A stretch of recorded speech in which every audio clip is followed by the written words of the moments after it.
Stay a while and listen. Hello, welcome to the Freak Show. Bumpy McSquigums here. I want to thank you all for joining me as I start up my coverage officially of Age of Wonders Planetfall. It is by Triumph Studios and Paradox Entertainment. It releases on August 6th, 2019.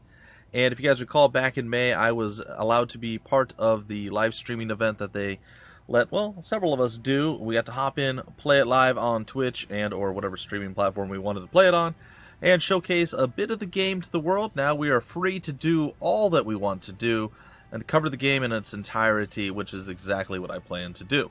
So without any further ado, ladies and gentlemen, boys and girls, it is time for us to hop in, start up the campaign, and see what it's all about.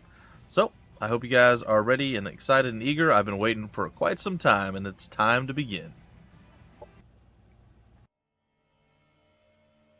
The currents of the void shift around me. Follow my voice, my last possession. My name was Empress Carmenia, and I was the last regent of the Star Union.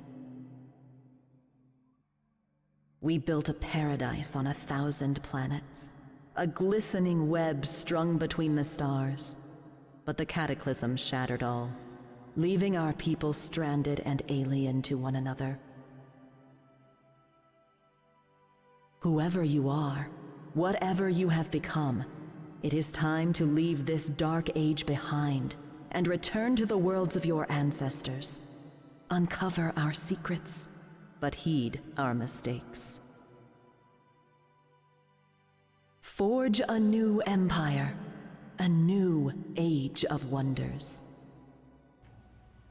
And we are planning to do just that, ladies and gentlemen. Alright, so it looks like we have several options of what we can start with. The tutorial, the Leave 6, the Arcadia Celeste, I guess, maybe, the Chimera Glacialis, something along those lines, and a bunch of locked scenarios or campaign planets to do. We're going to just play through the tutorial. We'll start at the top, we'll work our way down, and we'll see how it all goes. I'm pretty excited.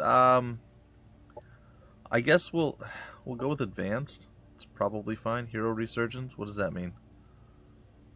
Does that change based on beginner or advanced? What about expert? Oh, that's its own separate. Okay. So what does this mean? Select what happens when a hero dies during a battle while their side is still victorious. The hero will resurge. Never automatically resurrect a hero. Auto combat only. Or always resurrect the hero after winning. Huh. It's defaulted to always. I'll probably leave it on that for now.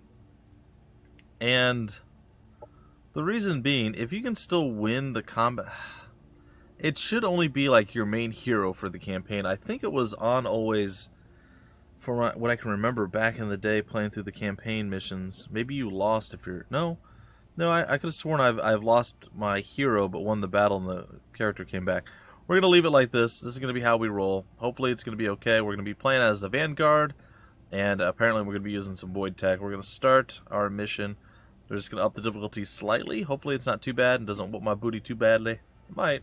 Commander's personal record. Vanguard LCVP-86 emerged from void space intact. Our destination is a small planet located near to the anomaly in the system. Scans are showing nothing but static from the research outpost below. The distress call we received remains the only sign of life. Okay.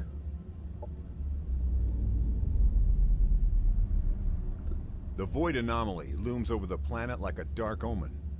These scientists must have been mad to study the phenomenon from this close. But it's not for me to question their motives. We're here to secure a foothold, search for any survivors, and investigate what happened. Prepare for Planetfall. Okay, let's do it. We're hopping in. And this is going to teach us all the little things about the game, well, at least a good portion of them. And I imagine we'll learn more and more as we play further and further along.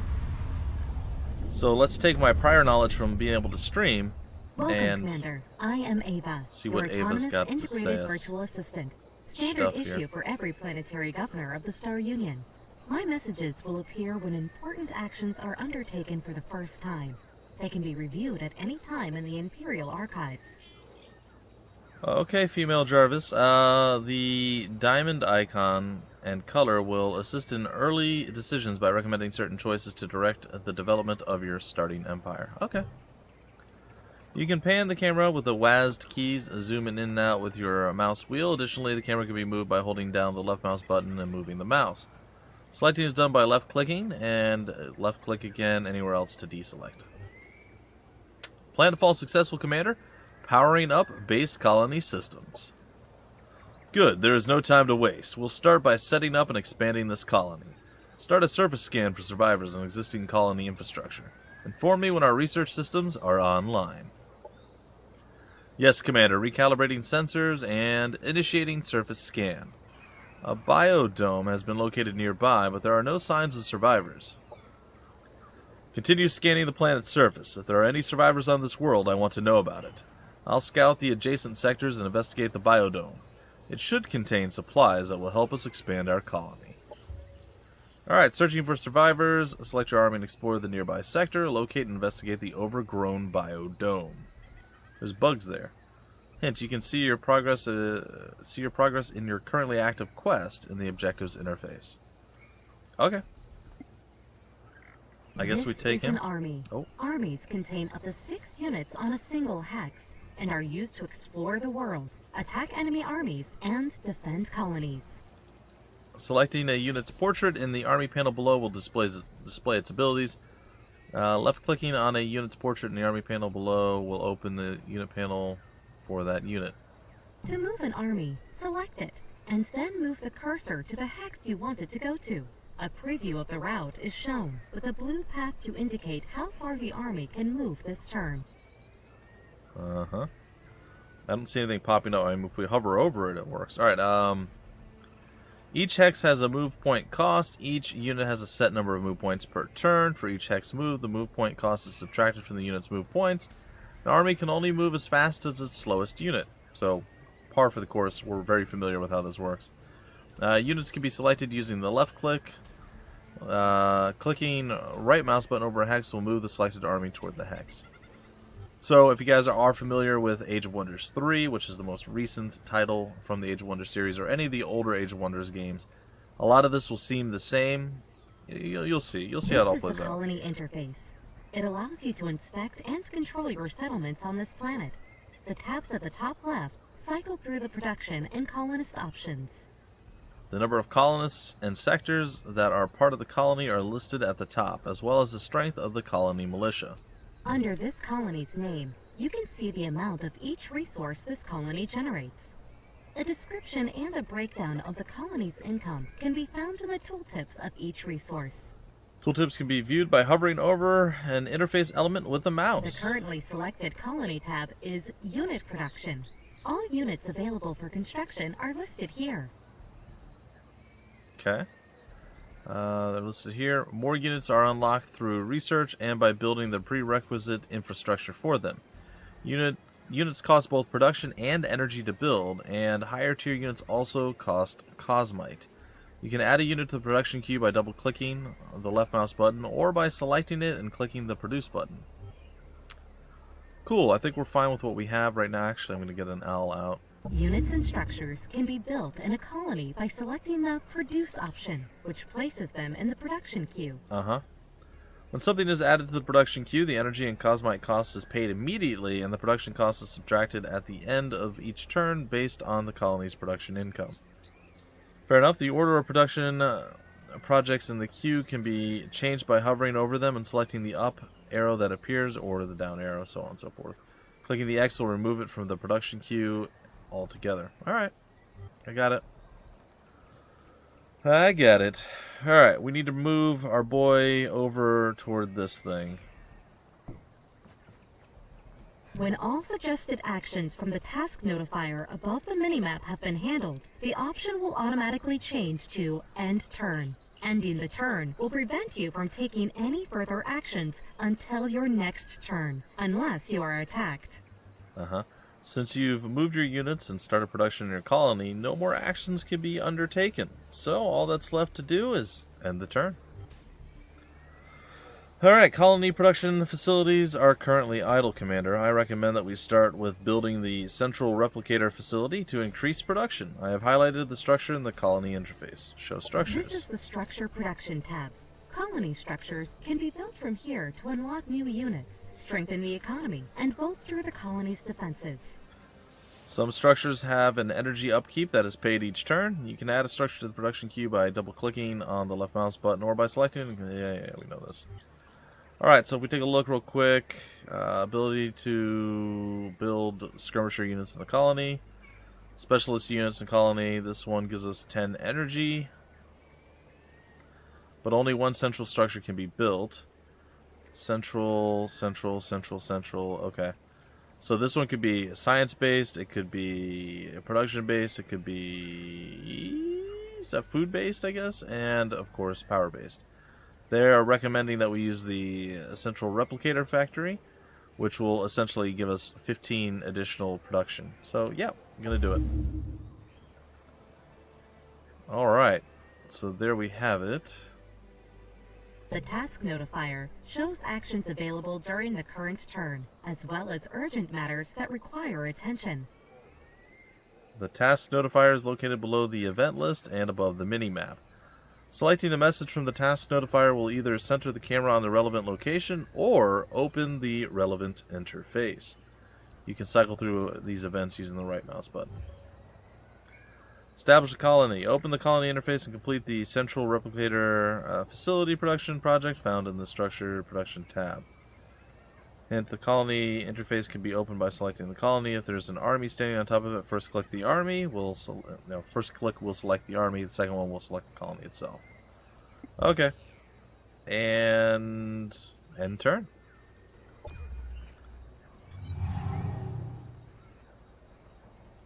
Commander, our laboratories have come online and research is now available. We can begin researching technologies to unlock new deployments to help us on this planet.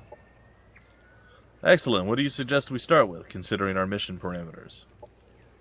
Well, for military research, it is recommended to start with a nanite support to provide our troops with extra protection and unlock battlefield support options or operations. For society research, it is recommended to start with the frontier facilities to unlock basic infrastructure upgrades for our colony.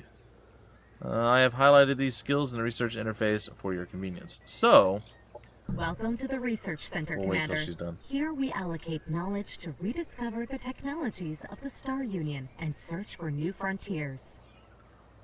The two tracks can be researched in parallel. This is exactly what I was going to explain, but we'll read it here and I'll re-explain it afterward. So, military research concerns unit unlocks, unit modifications, and military operations. Society research deals with economic development, governmental doctrines, and covert operations. Knowledge is applied to both types of research equally at the end of each turn. The higher tier research is locked behind prerequisites denoted by white lines in the research tree. So before we go to next, essentially what that means, and I'm sure you guys have figured it out because it's right there, it's pretty basic, but unlike a lot of other games that are similar to this in many aspects and ways, the way the research works here is we have not just a single research that we're able to do, we actually get to have two side by side. One focused more on military things, or by more I mean completely on military stuff, like it says there, units, modifications for the units, and military operations. While the other one is about society, improving the colony, getting you like better buildings, economic development, as it says, government doctrines, and covert operations, and things of that nature. So that's a really cool idea and concept. That's something that I was really, really happy with when I saw it back playing it in May on the live stream event. So yeah, it was a really, really cool and different idea versus the, oh, well, here's a giant research tree.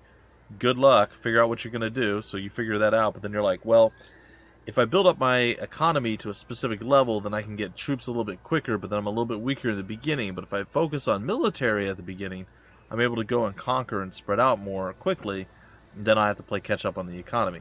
Here you have both. You have military and society, or military and economy, essentially. It's a really, really cool way of dealing with it, and I like it. Military research concerns unit unlocks, unit mods, and military operations. It is divided into 3 categories. Racial research includes all of the race's unit unlocks, including defensive mods, tactical operations, and strategic operations. Weapon technologies unlocks offensive mods and tactical operations, and secret technology paths unlock units, mods, and operations with unique mechanics. Okay, well, we're in the military thing, and they suggest that we do nanite support. Essentially what it's going to do is give us some nanite injectors. We can use to heal a unit. Okay. Is that just for 15? Increases resistance. Only use once per battle. Alright, fine. Nanite support station. Drops a support station on the battlefield. A built-in blur field which gives obscure to all adjacent units. Oh, that's cool. And it heals all friendly units for 10 at the start of each turn. It is destroyable, though. That's pretty sick. Okay, and then finally, the Combat Assist System. Sends a CAS drone to assist the target unit. The drone purges any negative status effects and provides 2 something while it is active for up to 3 turns. Well, that definitely sounds like something that we'd like to do. And now we're going to go over to Society and explain that to us. Society research concerns economic development, governmental policies, and espionage. It is also divided into 3 categories. Doctrine research concerns governmental policies to steer your empire. Economy research focuses on the development of your colonies, allowing for exploitation of the terrain and happiness of your population. And finally, operations research unlocks special covert operations that can be used to spy on other players, as well as options to increase operation effectiveness. Okay. Well, Frontier Facilities, it's going to give us the Recreational Dome. So happiness, nice. Standard military infrastructure upgrades the colony militia army to include more powerful units. And colonizer we'll be able to build. Alright, so here's one of the cool things that this game has that others in the series didn't. And a lot of other games, again, similar to this, also don't have. It actually has a standing army or militia sitting around. Let's see if I can't remember where you can actually see that at.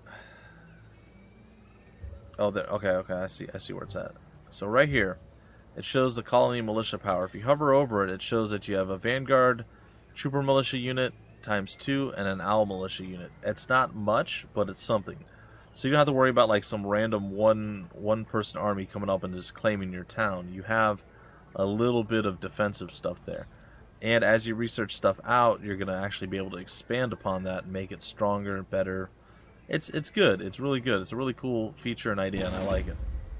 Alright, we're about to hop in and do combat. We're not going to negotiate. We're going into manual combat. We're up against a Hopper Hound Manhunter and a Mega Beetle Baby. Should be fine.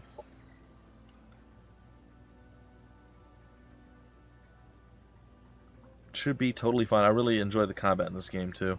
Well, just like all of the games, really. The battle has started, Commander. The defending army always gets to act first, followed by the attackers. Tactical operations can be launched during combat as support, although they are disabled during the first turn. During a combat turn, each unit has 3 action points to spend on using their abilities, which can cost between 1 and 3 action points. Regardless of cost, using an ability always ends the unit's turn. What? You saw... What was that? A ship just floated off the top of this. Look, there's another one over there. Alright, anyway. Every unit also has movement points, and using these movement points will leave the unit with fewer action points to spend. The tactical movement colors on the ground indicate how many action points the unit will have left after moving there. The red overlay on the ground means that the unit will be left with none after movement. Commanders and heroes are some of the strongest units in any army, capable of wielding a variety of powerful weapons and even piloting vehicles. They level up as they gain experience, allowing them to unlock new abilities and buffs. If a commander is defeated in combat, they will return to the faction's headquarters after a certain number of turns. Heroes do not have this special protection. Okay, so here's our peeps. You can move around with W, A, S, and D. You can also click and drag to move the camera if you would be so inclined. These guys are hiding behind a kind of a wall. I believe these guys are melee, and then these guys actually are ranged. I think if we left click on them and then right click. double left click, or left click and then click down there. There it is. You can actually bring up the individual, like all the bonuses and everything that's there, like what kind of attack they have. They have a pincer attack, which does 12 damage, but they also have a spit attack, which does 13, and it looks like a range of 5, something like that. So you kind of get to see a whole bunch of stuff going on there. Alright, so what we're going to do is we're going to move our commander, if you will, up a little bit. We go there, and we're going to... A friendly unit has moved into cover. Cover protects the unit by making it harder for enemies to hit them with abilities. Cover is directional and only protects against attacks if it is between the targeted unit and the enemy. Some units are also too large to use cover, but they can be used as cover by other smaller units. Throughout the combat map, there are also large obstacles that block line of sight, allowing units to hide behind them and avoid being targeted altogether. So there is a much more pronounced and prominent cover system in this game as opposed to any of the older ones. Some units with ranged attacks can enter Overwatch. While in Overwatch mode, the unit will have a red eye icon above its head. This unit will fire its primary ranged attack at any enemy unit that moves or uses an ability on a hex within this unit's field of view. Overwatch can only trigger once per unit, and if a unit using Overwatch is staggered, the Overwatch mode is cancelled. Cool. Alright, just going to move the camera a little bit. Going to Overwatch in that general direction. Each unit has active abilities that they can use during combat. Next to attacks, they have a guard ability, which increases the unit's defenses until the start of their next turn. Guard abilities always cost 1 action point. The maximum range of the unit's currently selected ability will be displayed using a white line on the battlefield. You can select enemy units to see their abilities and see how they can use them. Holding down the Alt button will give your units... will allow your units to target obstacles or the ground, which is useful when trying to use area of effect abilities or destroying stuff. To form a gun line, Commander, there are several nearby obstacles that your Vanguard troopers can take cover behind, symbolized by a shield icon when hovering over the hex in cover. I know. Vanguard troopers have the ability to Overwatch, allowing them to shoot at enemies that move into range. Yes, we've covered this. Try putting your troopers... Yeah, I know. I'm all over it. I know what's going down. Now, this is not a thing we really want to hide behind. But we're going to anyway, just because we can, I guess. Alright, we're going to come over here. Gonna Overwatch this way. Come over here. And we're gonna Overwatch this way. And once more. I'm not sure what I'm gonna do with you. I think I'm just gonna stick you out over here. And we'll end our turn. Yep, nope, this is fine. They're gonna waddle on forward. But they didn't really gain much ground or anything of that nature. Which I suppose is fine. We're going to move up a little bit. Overwatching.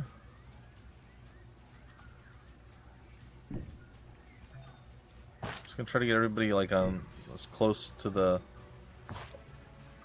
area as we can, I guess. I know that wasn't like a lot of movement going our way, but it was something. Alright, next up. They're just going to go real slow. Okay.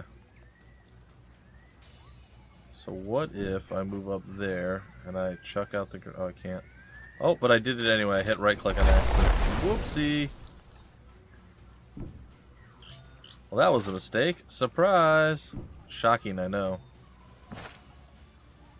I done did a goof. Alright, there we are.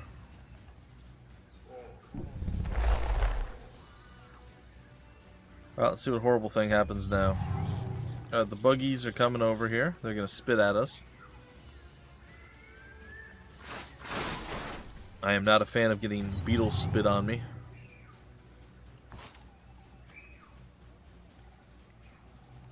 I'm going to move here. We're going to take a shot on them.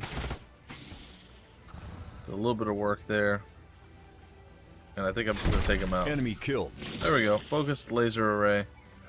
Problem solved. Sweet, sweet, nice styles with a Z. Move up here. We're going to try this.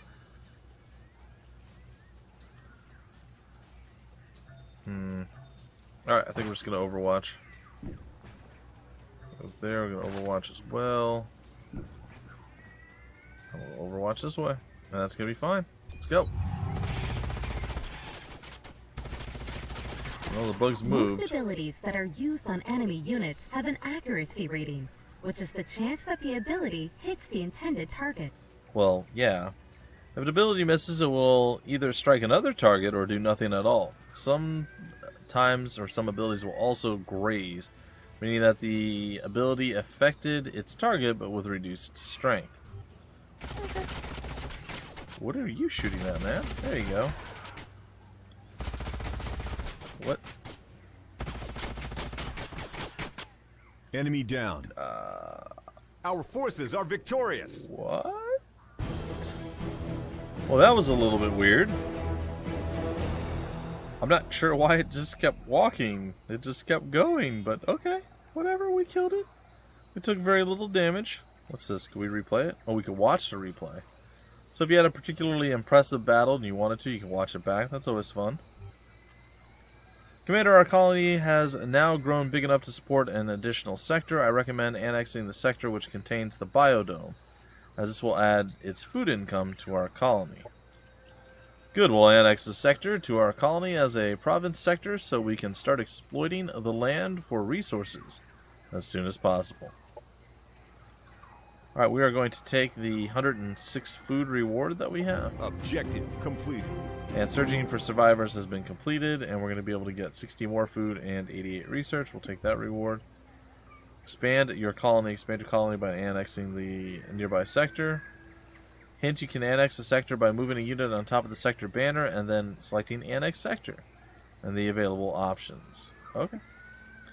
Anyway, ladies and gentlemen, this is going to be where I break off the very first episode. We are amidst the tutorial, but don't worry, there's going to be plenty more of this coming your way. Like I said, it's a fantastic game. I had so much fun with it in May, and I'm just excited and happy that I get to cover it again. The game should be out on the 6th. I think this video is going to go up on the 5th. That's my guess. And yeah, it's a great game. Can't recommend it enough.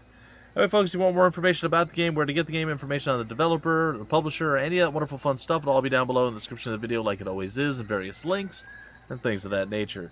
Subscribe to the channel for more content like this and literally thousands of other videos. There's something you can find that you're going to enjoy, I hope.